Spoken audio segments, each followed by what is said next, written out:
ಕೋಡಿಮಠ ಹಾಸನ ಜಿಲ್ಲೆ ಅರಸೀಕೆರೆ ತಾಲೂಕಿನ ಹರನಹಳ್ಳಿಯಲ್ಲಿರುವ ಶ್ರೀ ಕೋಡಿಮಠ ಮಹಾಸಂಸ್ಥಾನ ಮಠ. ಸಂಸ್ಥಾನದ ಡಾಕ್ಟರ್ ಶಿವಾನಂದ ಶಿವಯೋಗಿ ರಾಜೇಂದ್ರ ಸ್ವಾಮಿಗಳ ನೇತೃತ್ವದಲ್ಲಿ ಮಲೆ ಮಹದೇಶ್ವರ ಸ್ವಾಮಿಯ ಜಾತ್ರವನ್ನ ಹಮ್ಮಿಕೊಳ್ಳಲಾಗಿತ್ತು. ಮಲೆ ಮಹದೇಶ್ವರ ಸ್ವಾಮಿಯ ಜಾತ್ರಾ ಮಹೋತ್ಸವಕ್ಕೆ ಲಕ್ಷಾಂತರ ಜನ ಭೇಟಿ ಕೊಟ್ಟು ಭಗವಂತನ ಕೃಪೆಗೆ ಪಾತ್ರರಾದರು.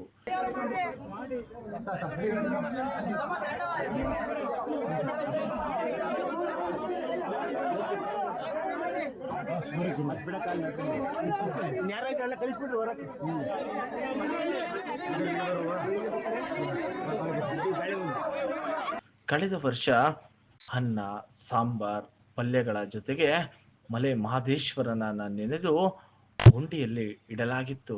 ಪವಾಡದಂತೆ ಇಂದು ಆ ಗುಂಡಿಯನ್ನ ತೆರೆದಾಗ ಹಿಂದೆ ತಯಾರಿಸಿದಂತ ಪ್ರಸಾದದ ರೀತಿ ಅನ್ನ ಸಾಂಬಾರ್ ಮತ್ತು ಬೇಳೆಗಳನ್ನ ಕೂಡ ನಾವು ನೋಡಬಹುದು.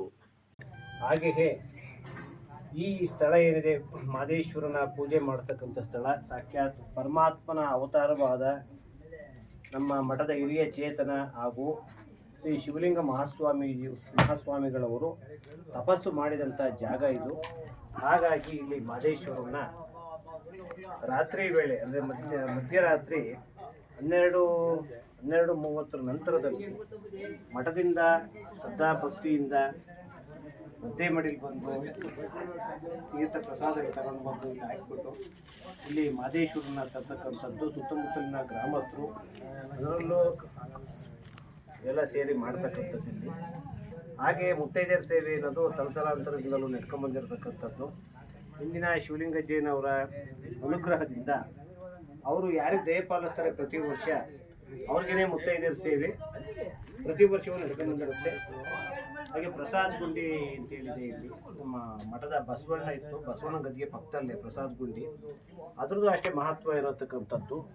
ಈಗ ಸಾಮಾನ್ಯವಾಗಿ ಮನೆಗಳಲ್ಲಿ ರೆಫ್ರಿಜರೇಟರ್ ಫ್ರಿಡ್ಜ್ಗಳಲ್ಲಿ ಇಟ್ಟಂಥ ಅನ್ವೇ 2 ದಿನ 3 ದಿನಕ್ಕೆಲ್ಲ ಕೆಟ್ಟು ಹೋಗುತ್ತೆ ಅಥವಾ ಅಳಿಸಿ ಹೋಗುತ್ತೆ. ಆದರೆ ಇಲ್ಲಿ ಪ್ರತಿ ವರ್ಷವೂ ಅಷ್ಟೇ, ಈ ವರ್ಷ ಏನು ದಾಸೋಹದಲ್ಲಿ ಉಳಿದಿರ್ತಕ್ಕಂಥ ಪ್ರಸಾದವನ್ನು ಗುಂಡಿ ಒಳಗೆ ಹಾಕಿರ್ತೀವಿ, ಅದನ್ನು ವರ್ಷಕ್ಕೆ ಒಂದೇ ಸಲ ತೆಗೆಯೋದು. ಅದು ತೆಗೆದಾಗಲೂ ಕೂಡ ಅದು ತೆಗೆದಂಥ ಸಂದರ್ಭದಲ್ಲಿ ಅವಾಗಲೂ ಕೂಡ ಅದು ಪ್ರಸಾದ ಮಾಡ್ಬೋದು, ಅಷ್ಟೇ ಪವಿತ್ರವಾದ ಜಾಗ ಇದು. ಹಾಗಾಗಿ ಸುತ್ತಮುತ್ತಲಿನ ಗ್ರಾಮಸ್ಥರಾಗಲಿ ನಾಡಿನಾದ್ಯಂತ ಸಾವಿರಾರು ಜನ ಭಕ್ತರುಗಳು ಬಂದ ಸೇರ್ತಕ್ಕಂಥ ಜಾಗ ಇದು.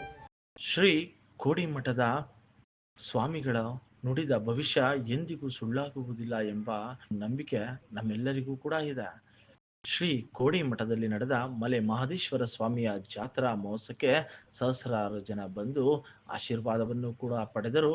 ಹಾಗೂ ಶ್ರೀ ಶಿವಾನಂದ ಶಿವಯೋಗಿ ರಾಜೇಂದ್ರ ಸ್ವಾಮಿಗಳು ಕೂಡ ತಮ್ಮ ಪ್ರವಚನಗಳ ಮೂಲಕ ನಾಡಿನ ಸಮಸ್ತರಿಗೆ ಒಳ್ಳೆಯದಾಗಲಿ ಮತ್ತು ಒಳ್ಳೆ ಮಳೆ ಬೆಳೆಗಳು ಆಗಲಿ ಎಂದು ಆಶೀರ್ವಾದವನ್ನು ಕೂಡ ಮಾಡಿದರು. ಬುಕ್ಕಂಬೂದಿ ಪುಟ್ಟಪ್ಪನವರು ಅಂತ ಅವರು ಭಾಳ ನಡ್ಕೊಂತಿದ್ರಂತೆ.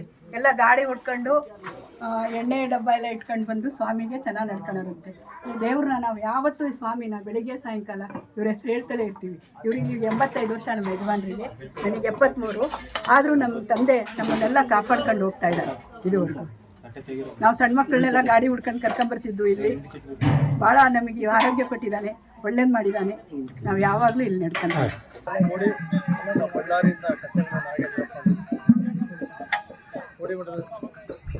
ಕೋಡಿಮಠಕ್ಕೆ ನಾವು 14 ವರ್ಷದಿಂದ ನಾವು ಬರ್ತಾ ಇದ್ದೀವಿ. ಕೋಡಿಮಠದ ಮಹತ್ವ ಇಲ್ಲಿ ಬಂದವರಿಗೆ ಗೊತ್ತಾಗುತ್ತೆ, ಆಗಲಿ ಬೇರೆ ಕೇಳಿದ್ರೆ ಸಾಧ್ಯನೇ ಇಲ್ಲ. ನನಗೂ ನನ್ನ ಕುಟುಂಬಕ್ಕೂ ನಾವು 14 ವರ್ಷದಿಂದ ಈಗ ನಾವು ಸೇವೆ ಮಾಡ್ತಾನೆ ಇದ್ದೀವಿ. ನಮಗೂ ನಮ್ಮ ಕುಟುಂಬಕ್ಕೂ ಎಲ್ಲ ಒಳ್ಳೆಯದಾಗಿದೆ. ಭಗವಂತ ಇಂಥ ಒಂದು ಪುಣ್ಯ ಕಾರ್ಯಕ್ರಮ ಮಾಡಲಿಕ್ಕೆ ನಾವು ಎಲ್ಲರೂ ಅಲ್ಲಿಂದ ನಮ್ಮ ಫ್ಯಾಮಿಲಿ ಸಮೇತವಾಗಿ ನಾವು ಪ್ರಸ್ತುತವಾಗಿ ಬಂದು ಇಲ್ಲಿ ಈ ಕಾರ್ಯಕ್ರಮಕ್ಕೆಲ್ಲ ನಾವೆಲ್ಲ ಪಾಲ್ಗೊಂಡು ನಾವೆಲ್ಲರಿಗೂ ಸೇವೆ ಮಾಡಿ ಸ್ವೀಕಾರ ಮಾಡಿಸ್ಕೊಂಡು ಎಡೆಯಿಂದ ಸ್ವೀಕಾರ ಮಾಡ್ಕೊಂಡು ನಾವು ಮಾಡಾಗ